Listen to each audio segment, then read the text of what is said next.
If you drink that, someone you love may never come home tonight. The words were barely louder than the soft jazz drifting through the ballroom, yet they hit Ethan Sterling harder than any speech he had heard all evening. His hand stopped halfway to his lips. The crystal wine glass hovered inches from his face. Around him, the celebration continued as if nothing had happened. Laughter floated beneath chandeliers the size of luxury SUVs. Investors exchanged handshakes worth millions. Cameras flashed. Waiters moved through the crowd carrying silver trays beneath golden light. But for Ethan Sterling, billionaire founder and CEO of Sterling Biotech, time suddenly slowed. He turned toward the voice. Standing beside him was a young black waitress. Her name tag read Naomi Brooks. Her expression was calm. Too calm. Not frightened. Not dramatic. Calm enough to make his stomach tighten. "What did you say?" Ethan asked quietly. Naomi glanced around the room before meeting his eyes.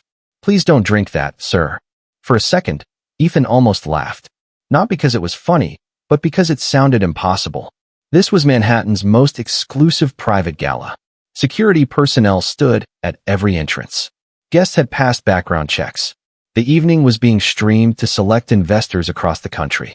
Nothing dangerous was supposed to happen here. Yet something in Naomi's eyes stopped him from dismissing her. She wasn't looking at the wine. She wasn't looking at the crowd. She was watching him, as though she already knew a truth he didn't. Ethan slowly lowered the glass.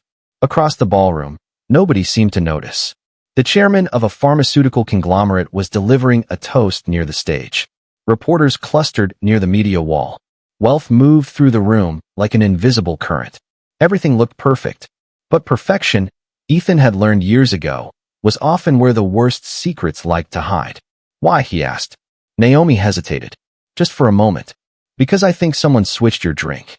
The words landed between them like a stone dropped into deep water. Ethan's jaw tightened. "Think." Naomi nodded slightly. "I'm not certain, but I wouldn't risk it." Before Ethan could respond, a voice cut through the moment. "Is there a problem here?" The restaurant manager approached quickly, his polished smile already fading. His eyes moved from Ethan to Naomi. Instantly, concern turned into irritation.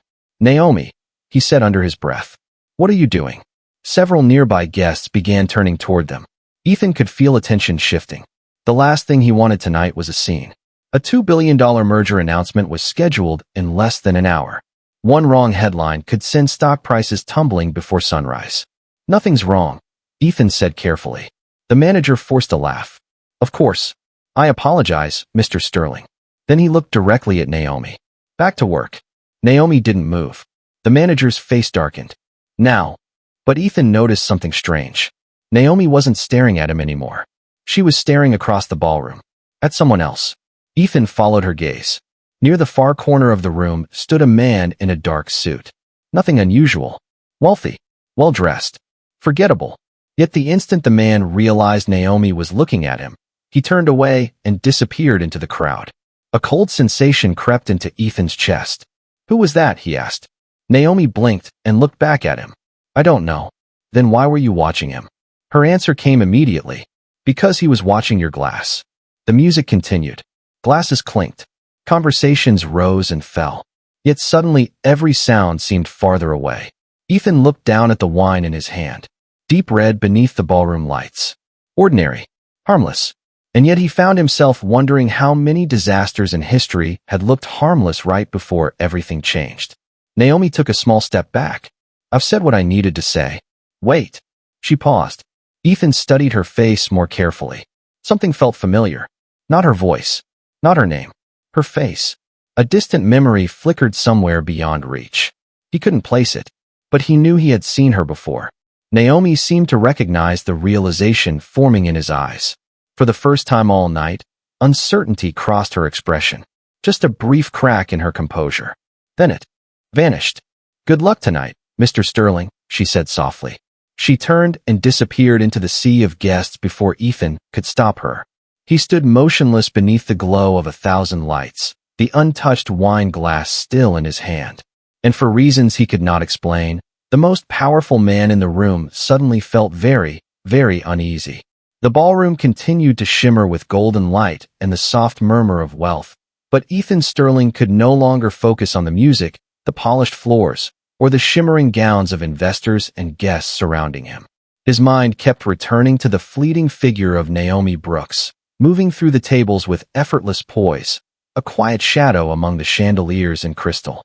The details of the evening, meticulously planned and flawlessly executed, now felt fragile, almost secondary to the invisible thread of tension that she had introduced with nothing more than a few carefully chosen words.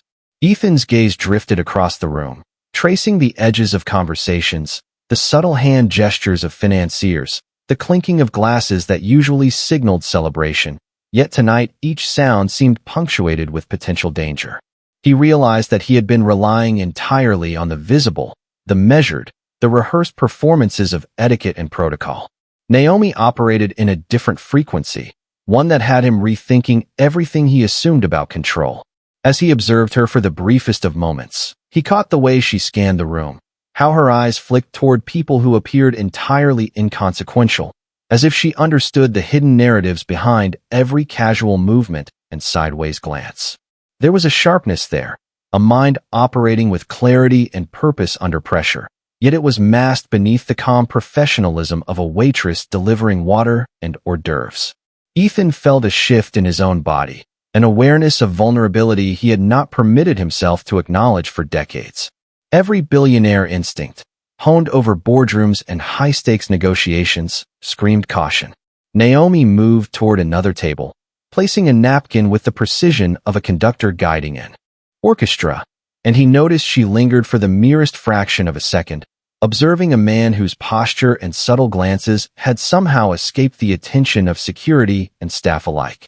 Ethan's mind raced to connect the dots, to understand why a waitress would concern herself with such minutiae, and in that instant he realized that the entire room was missing what Naomi had already seen.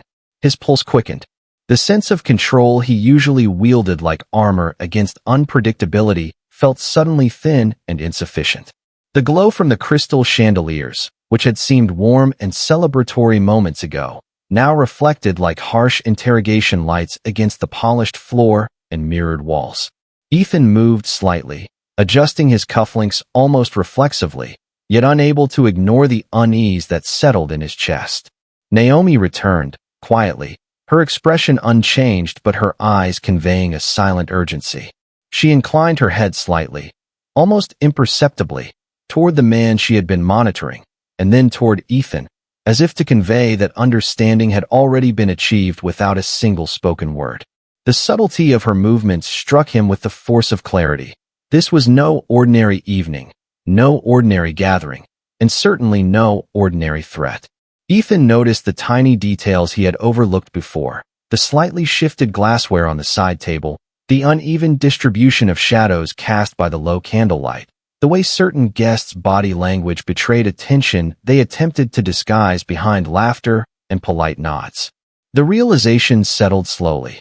In this room filled with wealth, prestige, and carefully curated appearances, the real authority tonight was measured not by the size of accounts, the number of zeros on contracts, or the sharpness of tailored suits, but by awareness, perception, and the courage to act when no one else would.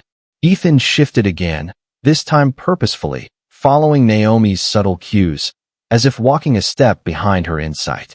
Every moment of the gala, from the pouring of champagne to the soft applause accompanying each toast, now seemed to carry double meaning, and he could feel the tension tightening, like a string ready to snap. As he continued to observe her, he sensed the room's energy bend around her presence, a silent recognition of competence and vigilance that contrasted sharply with the obliviousness of others. Time seemed to slow, each movement magnified, each glance weighted with significance. Ethan felt the gravity of being entirely dependent on someone he had never truly seen before. Naomi, moving back into the rhythm of her duties, continued to survey the room, the elegance of her actions concealing the precision of a mind analyzing every possibility, calculating outcomes far beyond what any guest could imagine. In that instant, Ethan understood that the evening, all its grandeur, its carefully orchestrated wealth and spectacle, was now tethered to the intuition and vigilance of this one individual, and that realization brought with it a deep, inescapable humility that neither money nor status could mitigate. While the gala continued around them, Naomi Brooks carried another silver tray through the ballroom as though nothing had changed, but inside her mind every detail was being catalogued with careful precision. Most guests saw luxury. She saw patterns. Most guests saw celebration. She saw tension hiding beneath expensive smiles. The truth was that Naomi had spent years learning how to notice what other people ignored. Long before she ever stepped into the Marlowe Grand as a waitress, she had dreamed of a very different future. 5 years earlier, she had been a nursing student in Baltimore, balancing classes, part-time jobs, and long evenings caring for her mother, Denise Brooks. Denise had been the kind of woman who could make a crowded room feel like home. She worked 2 jobs for most of Naomi's childhood and still somehow found time to encourage every dream her daughter carried. Then everything changed. An unexpected illness arrived like a storm nobody saw coming. Hospital visits became weekly routines. Tuition payments became impossible. Naomi withdrew from school without ceremony, without complaints, and without any guarantee she would ever return. She simply did what needed to be done. During those difficult years, she learned to watch people closely, doctors rushing through hallways, administrators making decisions, families hiding fear behind forced optimism. Observation became survival. Small details mattered. Tiny changes mattered. One missed sign could change everything. Tonight, those instincts were speaking louder than ever. As Naomi moved past a cluster of investors discussing market projections, she glanced toward the far side of the ballroom again. The man in the dark suit was back. He stood near one of the marble columns overlooking the city skyline. His posture appeared relaxed, but his attention never strayed far from Ethan Sterling. Naomi slowed her pace. The city lights beyond the floor-to-ceiling windows glittered against the Manhattan skyline like scattered diamonds. 40 stories below, traffic flowed through the streets. Up here, billions of dollars were changing hands over cocktails and promises. Yet Naomi could not shake the feeling that something was wrong. Her concern was not based on fear. It was based on memory. Earlier that evening, she had watched a sequence of events that nobody else seemed to notice. A brief exchange near the service station. An unfamiliar guest lingering where he should not have been. A momentary distraction. A glass placed where another glass had been seconds before. Individually, each detail meant nothing. Together, they formed a picture she could not ignore. Across the ballroom, Ethan remained near the central reception area. He was speaking with investors, smiling when required, shaking hands, fulfilling every expectation placed upon a billionaire chief executive. Yet Naomi noticed something different now. His eyes moved through the room more carefully. He was paying attention. For the first time all evening, he was not merely seeing people. He was studying them. The realization brought an unexpected feeling of relief. Then another feeling followed immediately behind it. Recognition. As Naomi passed one of the mirrored walls, she caught a reflection of Ethan looking directly toward her. Their eyes met for only a second, long enough to confirm what she already suspected. He was trying to remember where he knew her from. Naomi looked away first. Some memories remained buried for a reason. Some decisions made years ago still echoed through lives long after the people responsible had forgotten them. The ballroom erupted in applause as another executive stepped onto the stage to begin a presentation. Spotlights swept across the room. Cameras turned toward the speakers. Attention shifted. Naomi should have felt safer. Instead, her concern deepened. Because while hundreds of eyes focused on the stage, almost nobody was watching the crowd. Almost nobody except her. And almost nobody except the man standing near the marble column, who had once again fixed his attention on Ethan Sterling. The lights shifted subtly as a new speaker took the stage, yet Ethan Sterling could not focus on the words being spoken or the carefully rehearsed slides flashing behind him. Every ounce of his attention remained tethered to the space around Naomi Brooks as she moved seamlessly through the room, delivering refreshments with a precision that belied the weight of the moment. She was quiet, almost invisible, yet her presence carried an authority that Ethan could not deny. As she reached another table, she paused just long enough to adjust a chair and place a napkin, scanning the room in the same deliberate way she always did, and Ethan followed her movements with an intensity that he had never allowed himself to feel at any event before. In the midst of Manhattan's glittering skyline and the grandeur of the Marlowe Grand, the simplest gestures became charged with significance. Naomi's gaze swept over guests, identifying subtle anomalies that suggested more than casual attention. Ethan noticed a tiny slip of paper protruding from a guest's folder and a hand that lingered longer than necessary over the polished table. To most observers, these were inconsequential details. To Naomi, they were vital signals, part of a story unfolding beneath the surface. The ballroom itself seemed to fade away, replaced by the quiet tension emanating from her awareness. Ethan's own heartbeat quickened, a rhythm keeping time with the unspoken urgency Naomi projected through her movements. He felt an unfamiliar dependency, the awareness that in this room of wealth and power, her perception had become his most critical asset. As she walked past a side table with champagne flutes catching the soft candlelight, her posture remained steady, unshaken, and yet every subtle shift in her stance communicated information. Ethan realized that he was witnessing not just service, but strategy. Every glance, every step, every fleeting hesitation was a calculated measure to protect him without drawing unnecessary attention. The ambient sounds of the gala, the low hum of conversation, the clinking of silverware, the faint strains of live music, became distant background, as if the entire evening existed in a separate dimension where only Naomi's actions and Ethan's awareness mattered. He remembered the years of carefully orchestrated events he had controlled, the boardrooms, the investment negotiations, the gala openings, all of which had required his presence to maintain power. Yet here, in a single moment, he understood that control could be fragile, contingent on someone else's insight and courage. Naomi stopped near the edge of the ballroom, near one of the panoramic windows overlooking the city. The moonlight reflected against the glass, casting a soft glow that highlighted her composed expression and unwavering focus.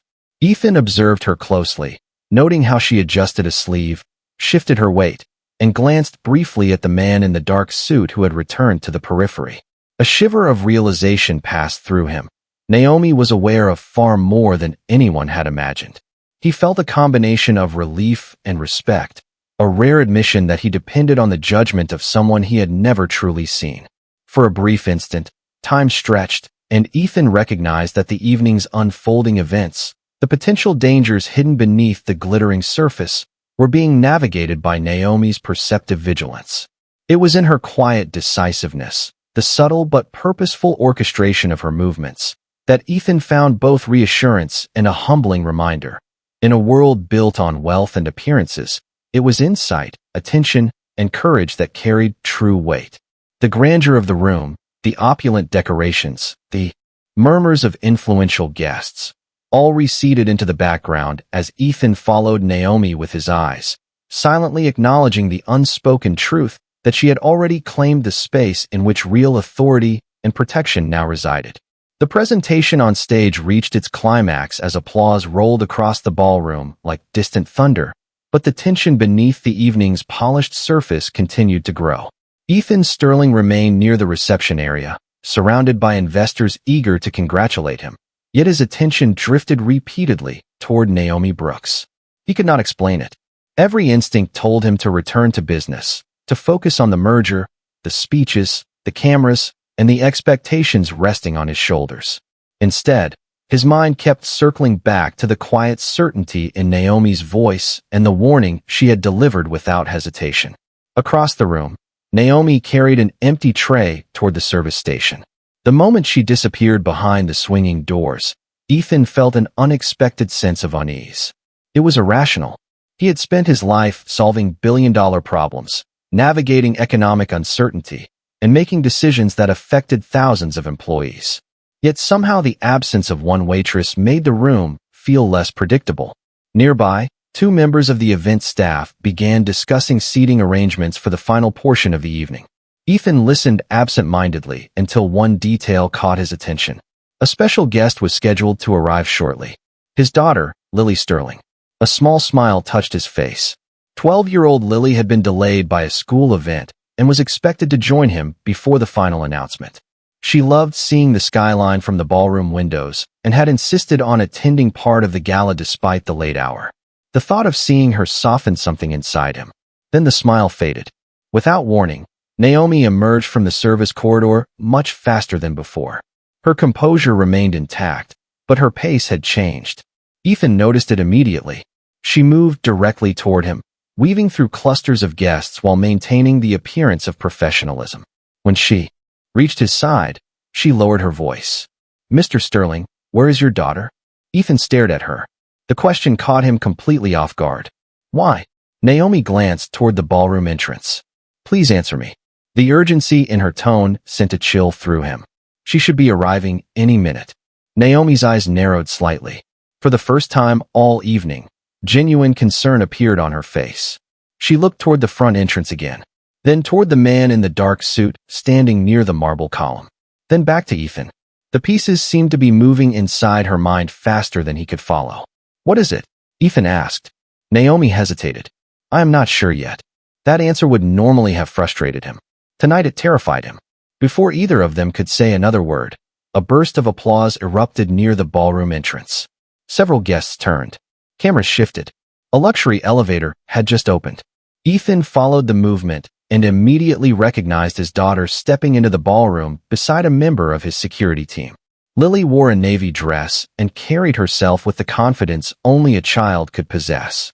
She smiled the moment she spotted her father. Ethan felt relief wash through him, but Naomi did not. Her expression tightened. Ethan watched as her gaze moved from Lily to a nearby refreshment table positioned along the route his daughter would naturally take through the crowd. The table held sparkling water, juice, and several untouched glasses prepared for arriving guests. Naomi looked at the table for only a second before turning sharply toward Ethan. "Do not let her stop anywhere on the way here." Ethan's pulse surged. "Naomi, tell me what is happening. I think we have been looking at the wrong target." The noise of the ballroom seemed to vanish. The music faded. The applause disappeared beneath the weight of those words. Across the room, Lily continued walking toward her father, smiling as she greeted guests along the way. She had no idea that two people standing 50 feet away were suddenly watching every step she took with growing alarm. Naomi's steps were measured but swift as she moved to intercept the path her daughter might take through the crowd. Ethan Sterling watched her from a few feet away, trying to mask the tension rising within him, his mind racing to keep pace with her instincts. The guests continued their conversations, oblivious to the subtle dance unfolding between the waitress and the child, yet Ethan felt the full weight of the moment pressing against him. Naomi reached the refreshment table first, her eyes scanning the glassware and the positioning of the glasses in perfect alignment. One glass, slightly out of place, caught her attention. She bent just enough to adjust it without drawing notice, her fingers precise and confident. Ethan felt an unsteady relief. He had never realized how much he depended on someone so understated, someone whose authority came not from wealth or status, but from awareness and foresight. Lily Sterling continued walking toward her father, her small hands swinging lightly at her sides, the sparkle of the city lights reflected in her wide eyes. Naomi moved closer, guiding her with a slight but deliberate nod, subtly adjusting her path to ensure that no unintended distractions could intervene. Ethan noticed every small motion, every calculated gesture, and for the first time in a high-stakes environment, he understood the power of vigilance and the quiet heroism of observation. The air in the ballroom seemed to thrum with anticipation, as if the chandeliers and golden walls were attuned to the invisible tension threading through the space. Ethan felt his usual composure begin to shift, a rare acknowledgement of reliance on someone else's judgment, someone whose calm had become the anchor in the swell of uncertainty. Naomi's eyes swept one final time over the crowd, confirming no further disruptions, then returned to Ethan with a subtle but meaningful look. He stepped slightly forward, guiding his daughter by hand into the center of the reception area, his heart steadying with each step. Behind them, Naomi retreated seamlessly into the background, her work unnoticed by everyone but Ethan, who could not forget it. Every detail she had adjusted, every observation she had made, had protected the most important person in his life. The applause and conversation resumed around them, a superficial layer of festivity that no longer masked the true importance of her presence. Ethan remained attentive, his gaze occasionally drifting to Naomi, silently registering gratitude and recognition that went far beyond any words. In that single sequence, spanning only a few minutes, but weighted with consequence, he recognized the breadth of her awareness, the precision of her decisions, and the courage required to act without acknowledgement. The golden chandeliers reflected light off the polished marble floors, flickers of brightness dancing across the room. Yet all Ethan could see was the subtle coordination of Naomi's movements and the safe passage of his daughter to his side. Every breath of the gala, every measured toast, every congratulatory smile had lost significance compared to the assurance Naomi had provided. He felt a profound sense of humility and clarity, a rare admission that vigilance and courage could supersede power and wealth.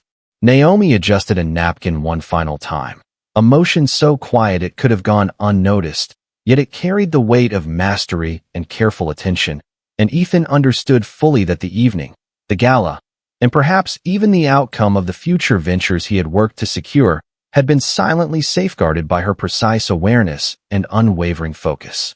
As Lily Sterling reached her father's side, a wave of relief passed through Ethan Sterling, yet his gaze immediately flicked toward Naomi Brooks, who had already begun to recede into the background, blending seamlessly into the flow of the gala.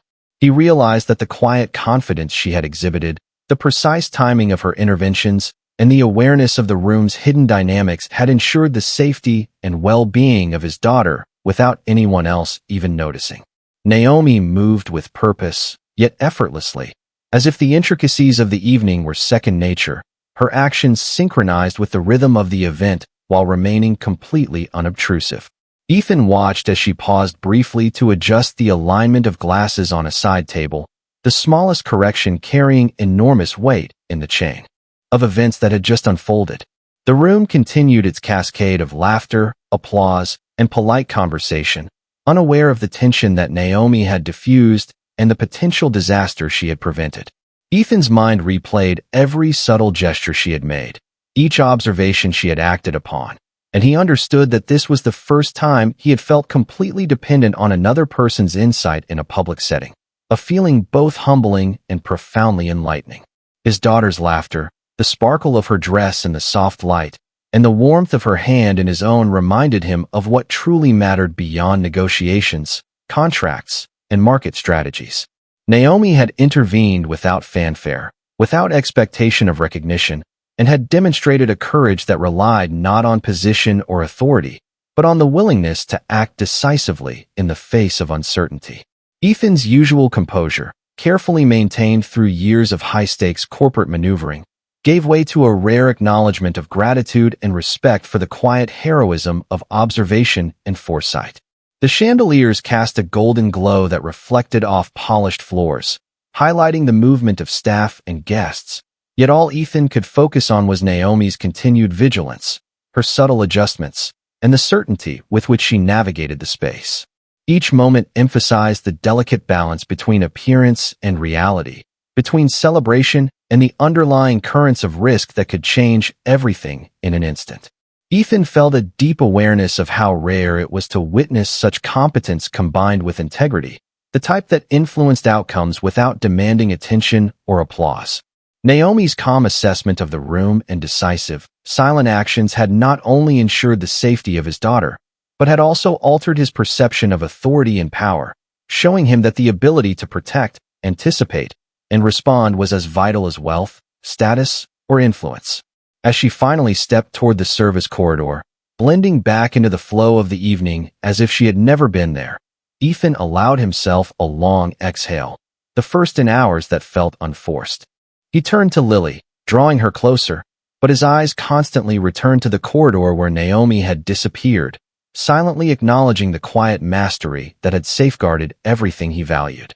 In that moment, the gala, the applause, the business negotiations, all became secondary. What mattered was awareness, foresight, and the courage to act when no one else would, and Ethan realized that those qualities, embodied in Naomi Brooks, were the most profound form of influence he had ever encountered. The room had regained its surface-level calm, but Ethan Sterling remained acutely aware of the subtle currents of the evening, the invisible threads that Naomi Brooks had navigated to ensure safety and order. As he watched her move back toward the service area, he reflected on the moments that had just passed, realizing that her vigilance had revealed the true complexity of the gala. It was not the applause or the speeches, nor the carefully arranged displays of wealth that determined the outcome of the evening, but the awareness and courage of a single individual willing to act when no one else noticed. Ethan's mind replayed the sequence of events. Naomi's initial warning, the assessment of the guests, the precise guidance of his daughter across the room, and the adjustments she had made without drawing attention.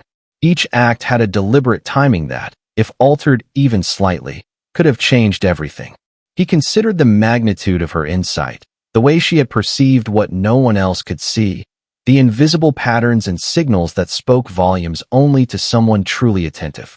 Across the ballroom, conversations resumed, glasses clinked, and cameras captured the glow of chandeliers reflecting off crystal, but Ethan felt a shift within himself that no external validation could replicate. Naomi's actions had instilled a profound awareness in him. That power was measured not solely by wealth or influence, but by the capacity to protect, to anticipate, and to respond with decisiveness and care. He glanced down at Lily Sterling, whose eyes were bright with excitement and wonder, unaware of the silent choreography that had ensured her safe arrival. Ethan's hand rested on hers, a steadying presence, and yet his thoughts kept returning to Naomi, who had become the unseen guardian of the evening's most important outcomes. The realization deepened that in a world dominated by appearances and expectations, the most meaningful interventions were often those executed quietly, without applause, without recognition, and yet carrying the greatest weight. Naomi had demonstrated a mastery of observation, a subtle orchestration of movement, and a courage that required no spotlight. Ethan understood now that her influence extended beyond the immediate moment, shaping the safety and trajectory of those she cared for with precision and grace. The chandeliers reflected golden light across the polished marble floors, catching the glint of crystal, but Ethan's gaze remained fixed on the spaces Naomi had passed, tracing her steps in memory, acknowledging the profound impact of her decisions. The subtle tension that had built throughout the evening had resolved into a quiet, measured relief, a knowledge that the most critical elements had been safeguarded. And while the gala continued around them, the conversations, the laughter, the orchestration of wealth and influence, Ethan's thoughts were anchored by the recognition of Naomi's quiet authority and the courage it took to act when no one else could see the danger or the path to resolution. Every smile she had offered, every careful adjustment, and every attentive glance had contributed to a seamless protection of those who mattered most. And in that, Ethan found both humility and gratitude, understanding that the truest measure of value was not in the visible accolades, but in the unseen acts of awareness, care, and foresight that had changed the course of the evening without a single person in the room realizing it. As the gala began to wind down and guests gradually moved toward the exit, Ethan Sterling remained rooted near the center of the ballroom, his hand resting lightly on his daughter's shoulder, a quiet steadiness that belied the tumult of his thoughts. His gaze continuously sought Naomi Brooks, but she had once again merged into the flow of the staff, her presence no longer immediately visible, yet undeniably potent in its absence. He thought of every subtle intervention she had made, the precise adjustment of glasses, the guiding of his daughter, the calm yet unyielding awareness of every movement within the room. Each moment had required not only observation, but an intuitive understanding of potential outcomes and the courage to act without recognition. Ethan realized, more fully than he ever had, that the most meaningful forms of influence were often invisible, executed without applause or acknowledgement, and yet shaping the course of events far more profoundly than any overt command or display of wealth could. Lily Sterling, unaware of the underlying tension that had been diffused, giggled softly as she glanced up at her father, and Ethan allowed himself a small smile, a rare moment of unguarded relief. The chandeliers reflected soft golds and ambers across the polished floors, highlighting the remaining guests who lingered in animated discussion, but for Ethan, the room had narrowed down to two figures, his daughter and the young woman whose vigilance had safeguarded her. He replayed the evening in his mind, the interplay of decisions, observations, and adjustments that had ensured a safe and uninterrupted passage through what could have been an ordinary but fragile gathering. Naomi's quiet mastery of timing and space had prevented disruption, mitigated risk, and preserved both dignity and outcome, and the weight of that realization settled heavily on Ethan. He reflected on his own years of experience, negotiating multi-million-dollar deals, orchestrating high-profile events, and managing complex business operations, and recognized that none of these had required the combination of perception, intuition, and decisive action that Naomi had demonstrated effortlessly.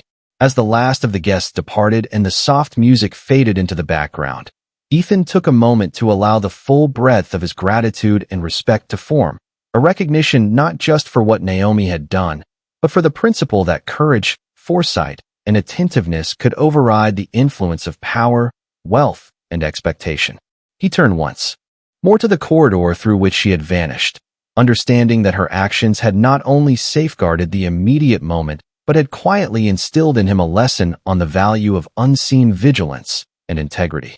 Lily's hand in his felt warm and steady, a living reminder of what had been preserved through Naomi's intervention, and Ethan's own posture softened, an unspoken acknowledgement that some of the most powerful forces in life were not those visible on the surface, but those exercised with quiet confidence, clarity, and care. In the stillness following the departure of the guests, Ethan's thoughts remained with Naomi, realizing that the evening had been transformed not by spectacle or wealth, but by the careful, courageous decisions of someone willing to see what others did not, and to act decisively for the good of those who could not perceive the threat themselves.